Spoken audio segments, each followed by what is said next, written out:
Good morning, friends. Welcome to today's video post. Today, we're going to recap the loving kindness practice that we've been journeying through these last 2 or maybe 3 weeks it's been. And in thinking about talking about recapping it or an overview, the question kind of came in my mind is, why? Why do this practice? We have our mindfulness practice, we have our Vipassana practice. What, you know, why do we need to do this practice, or why do it at all? So I think that's a worthy question. The Buddha said that what the mind frequently thinks and ponders about becomes the inclination of the mind. I think that's a pretty verbatim quote. So the more we do something and attend to something in our mind, the more the mind starts to naturally incline towards that. So that's one piece. And of course, the more we practice loving kindness, the more the mind will incline towards that. Yeah. The other thing is that it is said, I don't know this in my own experience, but it is said, and it certainly makes sense, that the fully enlightened mind is naturally and spontaneously compassionate. It responds to the world just very spontaneously and naturally, and it responds with compassion. That's what it does.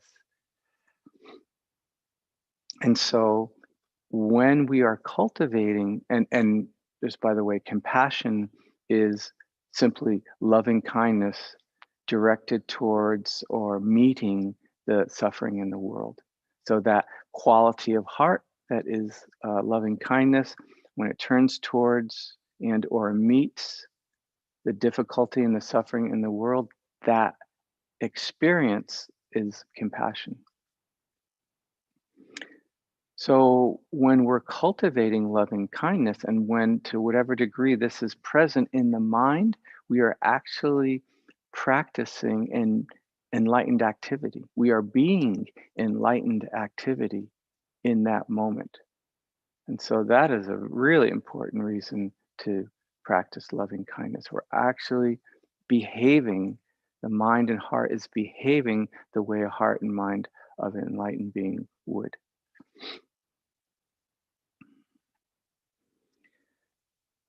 It's really important to remember, or at least to know, where do we find this practice in the path? Like, where does it land? There's no, gee, where in the Eightfold Path is loving kindness? I don't see it anywhere, right? In any of the path factors, I don't see, okay, this is loving kindness. Not exactly, but where you do find it is in the second path factor of wise intention, or sometimes translated as wise thought, that this path factor is the intention for renunciation, and also the intention for non-harm and non-ill will. So there's where you find this practice. And it's important, I think, not to know it just for scholarly sake where you find it, but it speaks to how to practice or how to approach the practice of loving kindness. We're cultivating an intention for non-harm and non-ill will. And as with all intentions, whether they come to fruition or not is going to be dependent on many other circumstances and conditions that may or may not be in our control. So we form the intention to cultivate loving kindness, for that mind state to arise, and then we see, because we can't just snap our fingers and say, okay, I want loving kindness now, right? We form the intention, we engage in the practice, which are conditions that are definitely favorable for loving kindness to arise, and then we let go, or hopefully we let go, because whatever happens, we're not in full control of. And because we're in the terrain of the heart, um, if we practice loving kindness long enough, or you could just say, if we stay with the heart long enough, we're going to traverse all the seasons of the heart. There will be loving kindness, there will be care, there will be the opposite, there'll be ill will, there will be also numbness, not feeling either one way or another, and everything in between. And so, even though the intention and the conditions that we cultivate, i.e., the practice of loving kindness, even though hopefully those are going to point towards that in any given moment, um, it's going to be what it's going to be.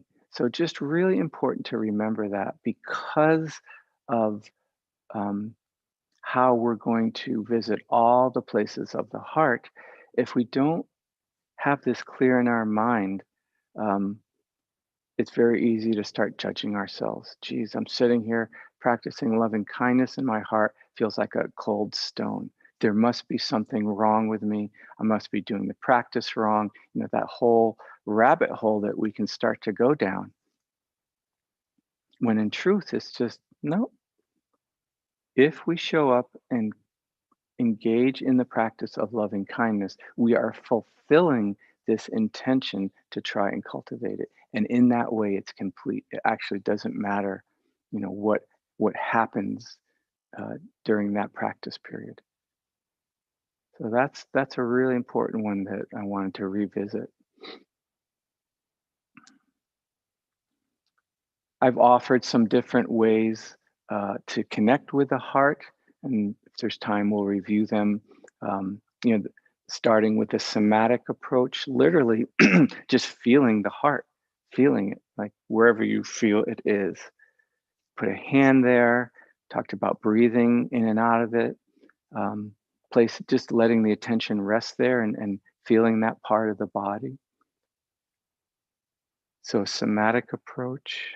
And then sometimes before we can offer loving kindness, we need to have an experience or know what it's like to receive it, like kind of this sense of the analogy, like you have to fill the vessel before that vessel can then pour out to others. And so we did a technique where we thought of a person, brought them to mind who um, expressed a lot of care for us, kindness, perhaps through their actions and words that they showed us that they really saw us, they saw our good qualities, and they were reflecting those back to us. Someone like that in our life. We practiced with that person and receiving uh, the sense of kindness and caring towards them. So the sense of filling up. And that could be one person, maybe if we're lucky, there's multiple people we've had in our lives where we get that kind of reflection and sense of caring from. And then starting to offer loving kindness, picking first the very easiest being, right? Because with the loving kindness practice, we start where it's easiest. And again, that sense of filling up and then flowing over out into the next category. So we started with the easy being. Could be a human being, could be an animal, the kitten, the puppy, the dog, the cat, the neighbor's kitten, the neighbor's puppy, etc. Could be a human being, maybe a young person in our lives, the grandchild or whatever, or a friend's, grandchild, or some young person that we have contact with. They tend to be quite easy, right, to feel kindness towards. Could be, an adult friend, relative. When we pick a person to work with in any of our loving kindness categories, we want to pick a person um, who is not so complicated, that we don't have too much of a complicated relationship with. So usually we don't pick like a life partner or someone who we're having a very close, intimate relationship with. Those tend to be just by nature. There's nothing wrong with it, but they tend to be a bit more complicated. So we would pick this very easy being, and then we worked with them around offering loving kindness to them. And then I actually skipped a category just because of time, like the good friend category.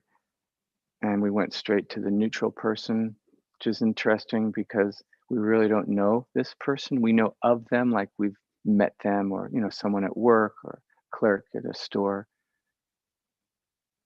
So we don't know them very well, and yet we're going to offer loving kindness to them. Why? We don't really know their good qualities, or why? Because they're walking this life just like we are.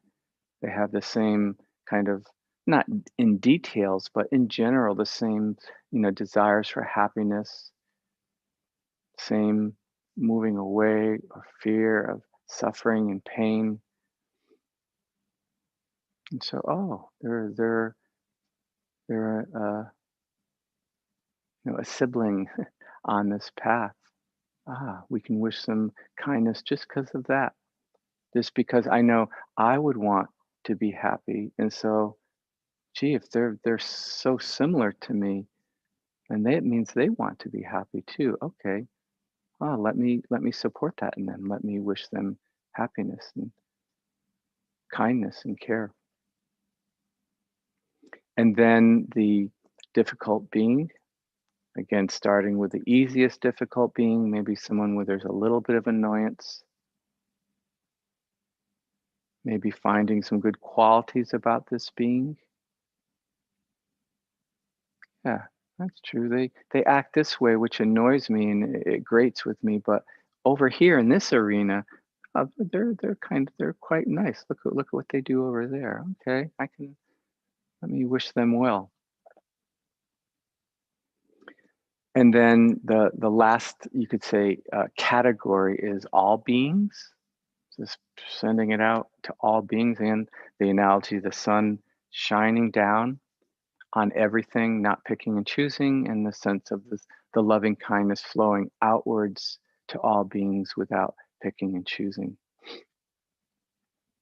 There's a couple ways to practice with all beings. One is like physically with directions. So, above, below, outwards to the four directions. So basically, you're the center and it's extending outwards in the four directions above and below. And so there's a practice that one can do with that. Sometimes with that, you could say spatial practice. I use my breath, and I start always starting where it's easiest. So loving kindness here, then an out breath just expands a little bit. Then an in breath maybe even contracts a little bit on the in breath. If you've ever been to the beach, the way the ocean slightly pulls back, the way a wave breaks, and then the wave breaks and spreads outwards. So this out breath, in breath, out breath farther, in breath, out breath, and just going outward, outward, outward in all directions with the out breath. And that's helpful, especially if you connected with a somatic approach. That can be a good way to practice with the all directions, using the breath. That out breath kind of gently pushes the loving kindness out. And then another way to practice with all beings is categories. There's kind of classical ones, there's binary ones, men and women, which may be problematic, but there's also categories like relatives, beings that, are in a state of happiness, beings that are in a state of suffering. And you can also make up your own categories: people I know, people I don't know, relatives, etc. People I work with, people I've known in my childhood. You can make up your own categories, and in that way, you can encompass all beings. So that's kind of the overview, and wanted to explain this last category of all beings and a couple ways to practice with that. So we have a few minutes. Let's sit together, letting the eyes gently come to close and calling forth this intention to cultivate loving kindness. Bringing your attention to the heart, if that works for you, the somatic approach.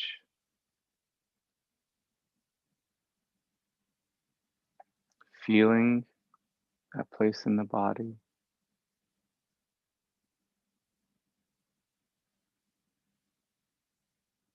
And sitting quietly. We talked about even just here sitting quietly, even before, quote, practicing loving kindness, that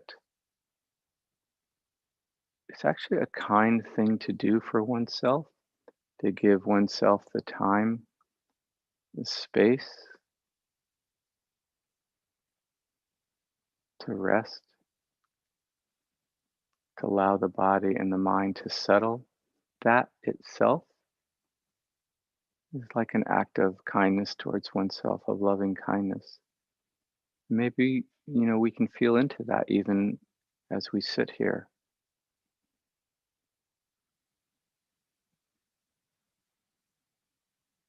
And just this form of gentle self-care.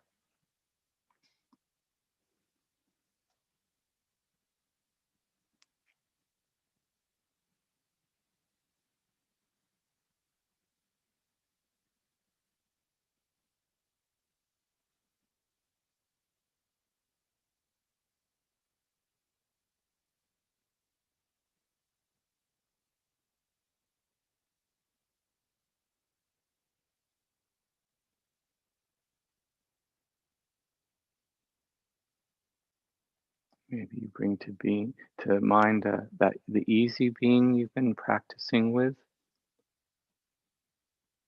holding them in your mind, connecting with any loving kindness that might be present right now as you bring them to mind. Does that stimulate this mind state to arise?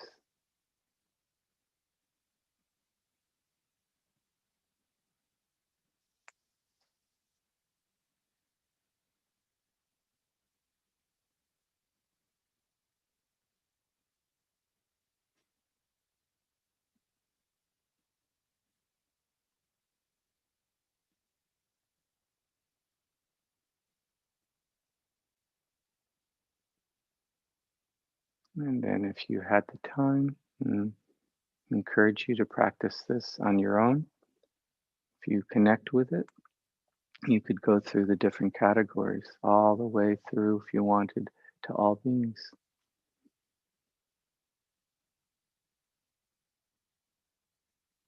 But for now, just taking a moment or two,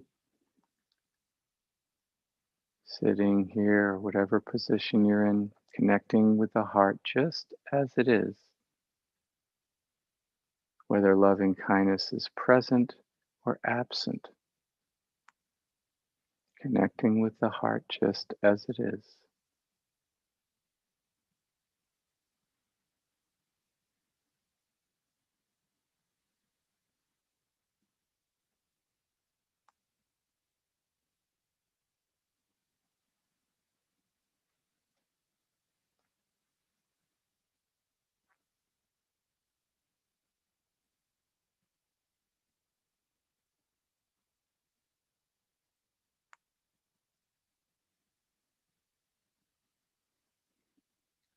May our practice of loving kindness benefit our own hearts and minds and the hearts and minds of living beings everywhere.